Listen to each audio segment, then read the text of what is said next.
లోని పదాలకు అర్థాలు ఈరోజు మనం తెలుసుకుందాం. జాతీయ గీతం తెలుసు కదా, జనగణమన అధినాయక జై హే.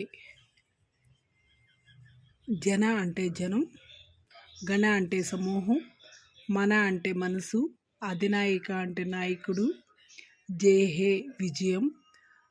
భారత అంటే మన దేశానికి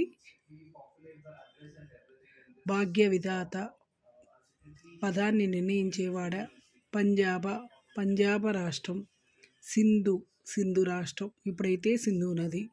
గుజరాత్ మరాఠా, మహారాష్ట్ర, ద్రావిడ, తెలుగు, కన్నడ, మలయాళ, కన్నడ భాషా ప్రాంతాలు.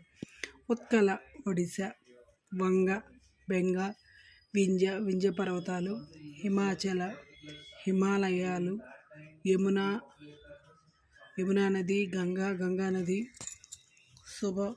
శుభప్రదమైన, నామే పేరును, జాగే మేల్కొల్పుగాక, తవ నీ శుభప్రదమైన, ఆశీష దీవెనలు మాగే అడుగుతున్నాము, గాహే పాడుతున్నాము, తవ నీ విజయగాథను జన ప్రజలు గణ సమూహాలు మంగళ శుభాన్ని దాయక ఇచ్చే జై హే విజయాన్ని. భారత ఈ దేశానికి భాగ్య విధాత, పదాన్ని నిర్ణయించేవాడ అని.